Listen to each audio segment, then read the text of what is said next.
Yeah. Came at 17. Damn.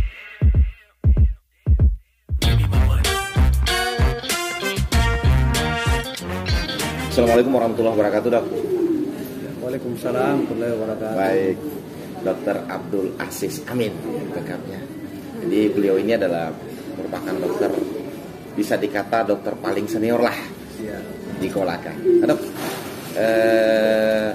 karena dokter ini merupakan salah satu dokter yang senior lah di Kolaka, boleh dong share pengalamannya mulai sejak kapan menggeluti profesinya sebagai seorang dokter sampai saat ini ditunjuk selaku gugus terdepan untuk penanganan COVID-19 ini, tapi khusus di bagian vaksinasinya, Dok. Silakan, Dok. Oke, makasih banyak. Kenangan saya masuk di Kolaka itu tahun 1998. Bertugas pertama kali di Tosiba. Dulu kecamatan Tosiba dulu ya. Ya. Sekarang kecamatan Samaturu. Tapi puskesmasnya tetap puskesmas Tosiba. Iya, puskesmasnya tetap. Ada kenangan dulu ya. Waktu datang Mbak Tutut, Tosiba minta pesan jangan diganti. Iya. Kenapa minta jangan diganti? Karena itu nama saudara saya, Tommy Sigit Bambang. Iya. Alhamdulillah sampai sekarang puskesmas Tosiba tidak berubah namanya, tetap Tosiba walaupun kecamatannya sama Tutut. Versinya Mbak Tutut. Pesannya Mbak Tutut pada saat itu. Kalau versinya orang sana, Tondong Sinjai Balanima. Jadi memang jadi ketemu memang. Nyambung. Terus, Dok? Terus 2001 saya berpindah ke Undulako. Di Undulako sampai 2006. 2004 sempat sekolah sampai 2006, tetapi saya bolak-balik. Iya. Kenangan masih Neveri dulu, karena belum ada pesawat. Ya sudah pernah terdampar di luar, kena ombak macam-macam. Tapi itulah kenangan Kolaka. 2001 sampai 2006 di Undulako, 2007 kembali ke rumah sakit. Dianggap sebagai kepala UGD. Iya. Dan setelah itu bergeser ke dinas kesehatan, jadi kepala seksi, masuk kepala bidang kesga sampai 2011 direktur rumah sakit Benyamin Hulu sampai 2016. Sampai 2016. 2017 kembali lagi ke dinas sampai sekarang sebagai kepala bidang pelayanan. Dan memang seksi bidang saya yang membawai semua pelayanan yang ada di Kabupaten Kolaka. Ya, termasuk pelayanan vaksinasi nih. Iya. Kebetulan saya jubir vaksinasi juga di dinas kesehatan. Memang bagiannya ya, karena kan pelayanan. Oke. Nah, Dok, kita sudah 1 tahun lebih, nih, Dok, mulai dari 2020. Walaupun virus ini kan awalnya dari Wuhan 2019, makanya COVID-19 namanya. Tapi masuk ke Indonesia itu kan kencang-kencangnya di Februari, dan sekarang sudah 1 tahun lebih karena sudah Mei ini, berarti sudah 1 tahun 3 bulanan lah, Dok. Nah, sudah sangat banyak langkah-langkah pemerintah yang dilakukan, baik secara penanganan, pengobatan maupun pencegahan virus ini sendiri. Nah, salah satunya adalah dengan vaksinasi.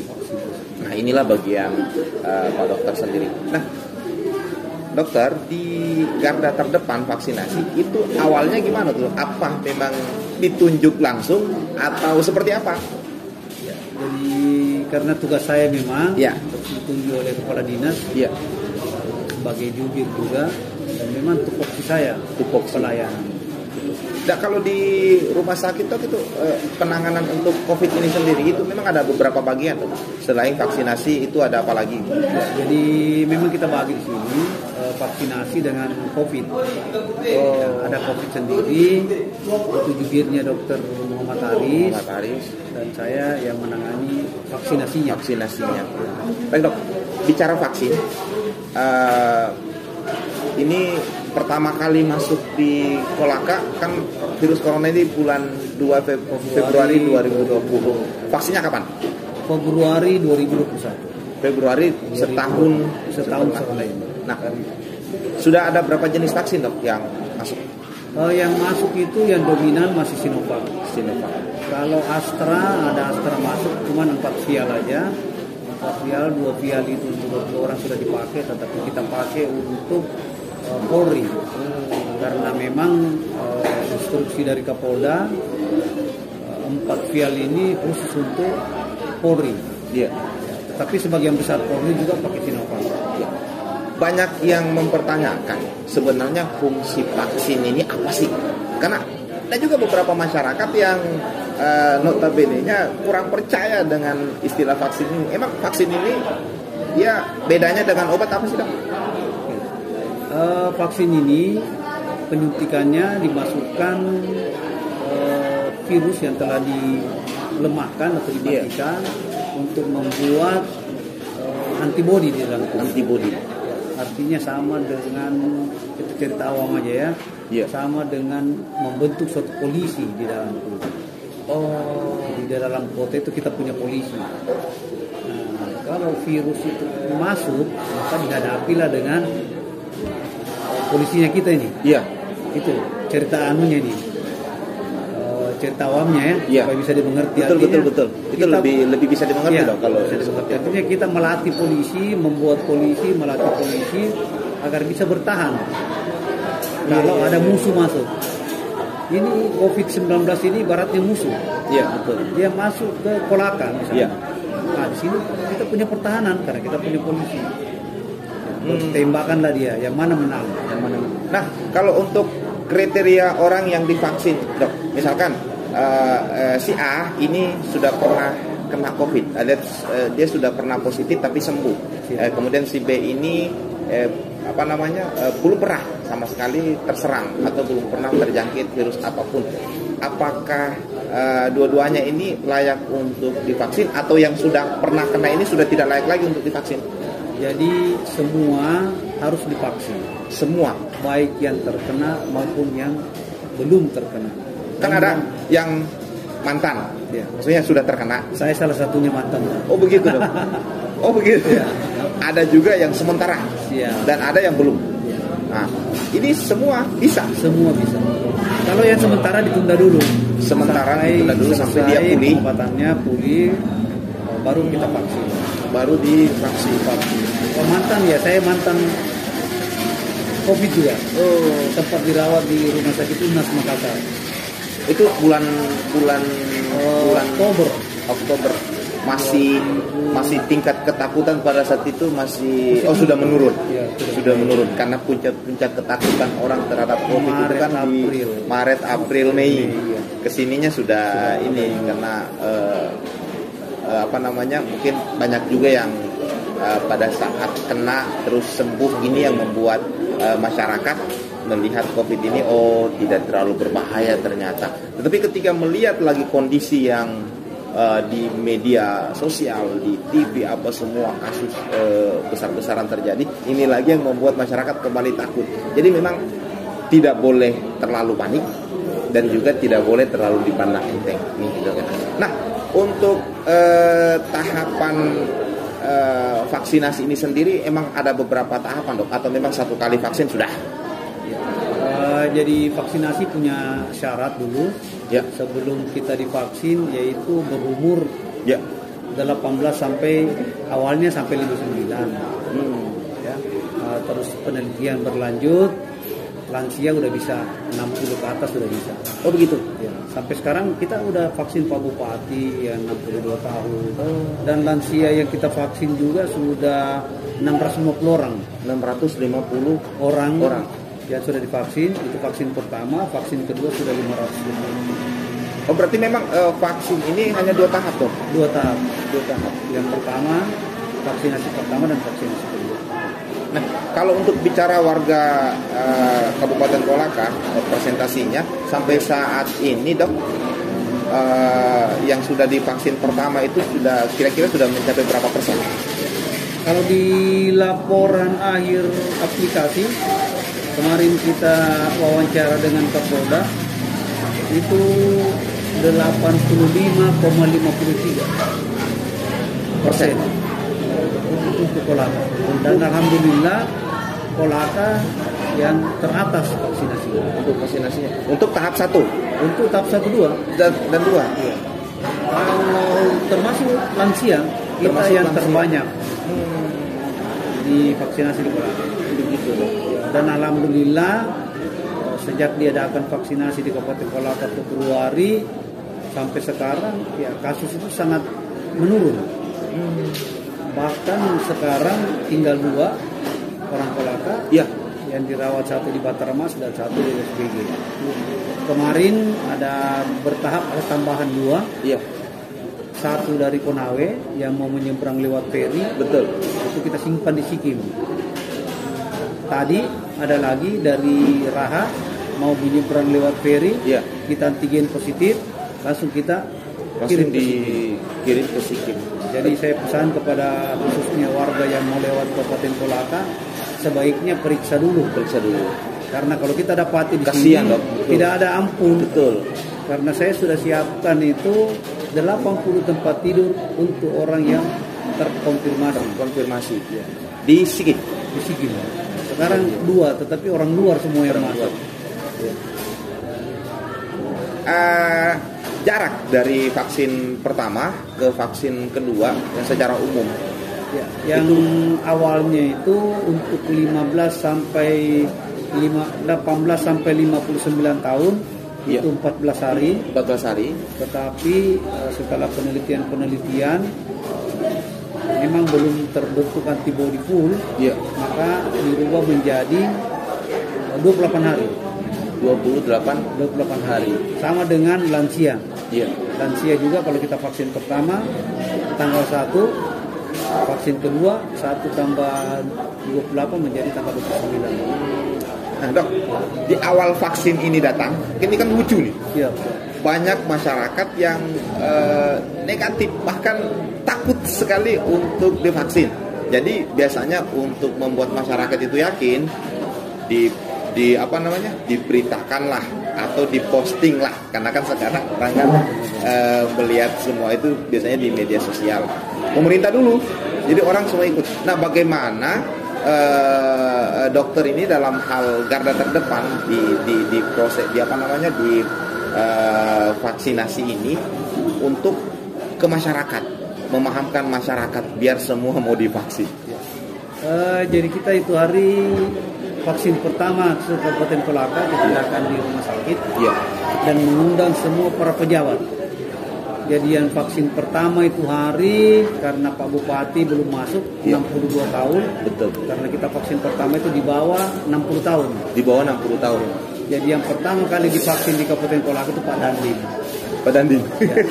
Pada saat itu, iya. Terus masuk Pak Kapolres, masuk Pak Kajari, dari Depok dan sebagainya, wakil bupati, dan beberapa SKPD, kepala-kepala SKPD.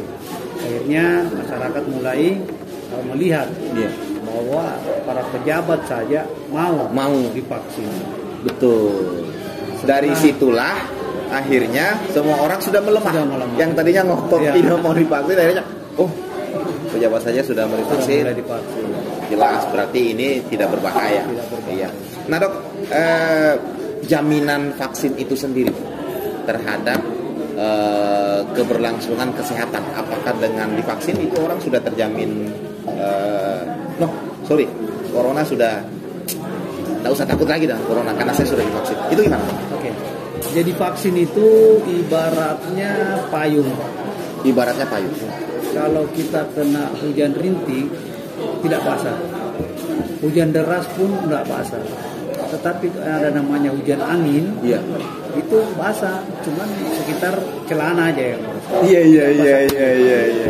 Jadi itulah bedanya. Kalau kita divaksin terkena, tidak menutup kemungkinan terkena, tapi kalau terkena tidak separah dengan orang yang tidak divaksin. Sama kalau hujan, orang tidak pakai payung gimana, Pak? Ujung rambut sampai ujung kaki basah semua. Betul. Tapi kalau kita sudah divaksin, ya paling tidak sepatu aja yang basah atau ujung celana yang basah. Nah gitulah. supaya masyarakat bisa ngerti nih. Saya masa Iya, enggak apa-apa. Ya. Memang lebih bagus kalau seperti itu, Dok. Karena biar apa namanya daya tangkap orang itu lebih apa namanya kalau dokter Bicara seperti medis, itu ya. lebih enak masuknya. Iya.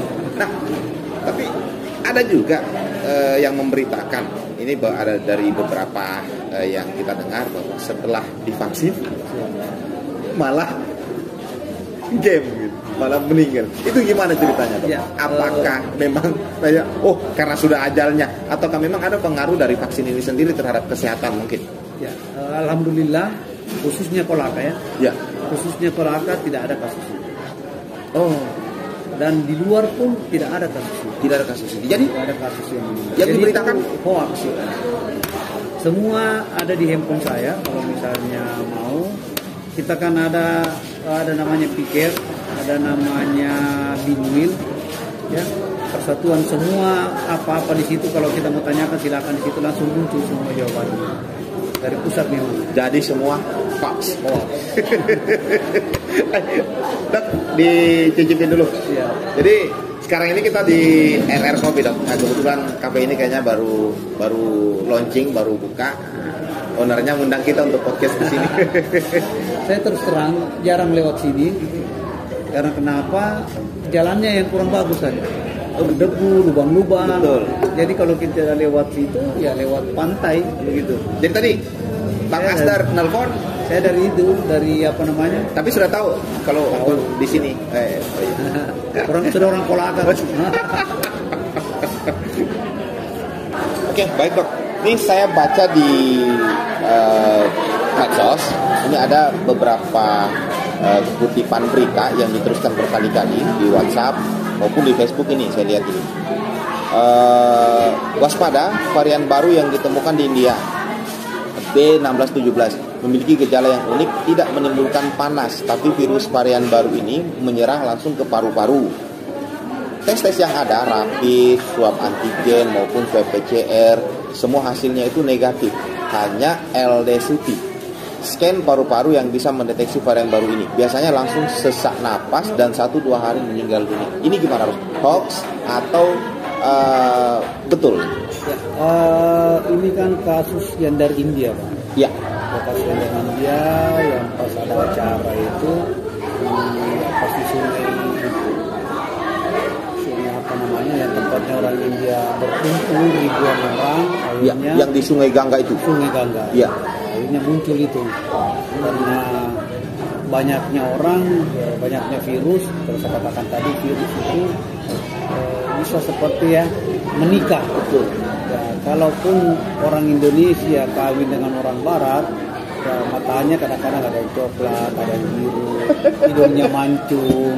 Virus itu juga begitu, Ya, dong. virus itu begitu juga. Jadi keturunan yang ini yang apa sih menikah aja lah Iya, gitu, iya, yang menikah menghasilkan ini, tapi kan lain, dia bukan orang Barat, Betul. dia juga bukan orang Indonesia. Betul. Ya? Nah itulah virus yang gitu. Dan yang didapati sekarang yang darinya yang macam-macam lah. Ada 117, ada 1617, ada beberapa lagi. Tapi di Indonesia masih sementara kita teliti apakah virus itu memang tidak cocok atau tidak bisa dengan vaksin yang ada sekarang. Iya. Karena memang harus penelitian terus dilakukan oleh Badan POM. Betul. Terus setelah penelitian baru kita bisa memberikan izin edar, izin pakai. Itu yang kita lakukan sekarang di Indonesia. Nah, Dok, ini mungkin terakhir mengenai tentang vaksinasi. Jadi untuk Kabupaten Kolaka, tadi dokter bilang sudah sekitar 80% yang sudah divaksin, baik dari masyarakat yang ASN, militer dan lain-lain semua, sampai masyarakat lapisan bawah itu semua totalnya 80%. Nah, bagaimana yang 20% ini, Dok? Apakah memang 20%-nya ini tidak mau divaksin atau tidak ditemukan orangnya, atau memang vaksinnya belum datang? Ya, jadi memang vaksin juga itu berangsur-angsur datang. Tidak datang sekaligus. Tidak seperti di kota-kota besar ya. Ya. Saya kadang-kadang minta 10.000, yang datang cuma 4.000. Iya. Jadi memang pekerjaannya kita ya itu. Tapi kalau dibanding dengan kabupaten lain se-Sultra alhamdulillah Kolaka di atas awal. Target bulan berapa 100% semua warga Kolaka bisa tervaksin? Jadi memang untuk target vaksin secara nasional itu Maret 2022. Maret 2022. Tetapi Pak Presiden Pak Jokowi minta kalau bisa dipercepat sampai Desember 2021. Sedangkan posisi sekarang kan Mei. Ya. Sisa 20% masyarakat Kolaka yang belum tervaksin. Insya Allah sesuai dengan Pak Jokowi kita bisa capai. Iya. Karena memang sekarang kita sudah turun ke seluruh kecamatan. Betul. 12 kecamatan sekarang bergerak. Termasuk lansia. Dan alhamdulillah lansia yang tertinggi se-Sultra Kolaka yang tertinggi. Kolaka. Vaksinasinya. Tidak ada yang tidak bisa divaksin, semua golongan bisa divaksin. Ya. Maksudnya hanya orang yang sementara terinfeksi yang tidak bisa divaksin. Ya. Yang tidak bisa divaksin juga adalah ibu hamil. Ibu hamil. Ya. Golongan-golongan yang tidak bisa divaksin, ibu hamil. Ibu hamil, terus yang mau melahirkan, misalnya orang menikah, terus punya anak, program kehamilan. Pokoknya program kehamilan yang tidak bisa divaksin. Ya, hamil, terus memang ada riwayat penyakit yang masih berlanjut minum obat. Riwayat penyakit yang orang itu masih mengkonsumsi obat. TB kan 6 bulan. Iya. Tetapi setelah selesai program minum obatnya boleh divaksin. Dan orang yang sementara menjalani proses penyembuhan COVID itu. Ya. Yang lainnya itu usia tidak ada masalah dengan usia. Siap. Alhamdulillah kita di Kolaka yang terbanyak kita yang vaksin lansia se-Sultra. Se-Sultra kita yang terbanyak lansia. Untuk lansia. Ya. Baik dok, terakhir harapan untuk masyarakat mengenai tentang vaksinasi ini agar semua paham lah bahwa vaksin itu sebenarnya tidak berbahaya. Ya, saya informasikan kepada seluruh masyarakat bahwa marilah kita bersama-sama memvaksin. Tujuan vaksin sebenarnya pertama untuk diri sendiri. Ya. Yang kedua untuk keluarga. Ya. Yang ketiga untuk teman, tetangga. Yang keempat khusus Kabupaten Kolaka. Karena kalau kita tidak terkena, maka Kabupaten Kolaka bersih. Dan alhamdulillah sekarang Kabupaten Kolaka sudah masuk zona hijau.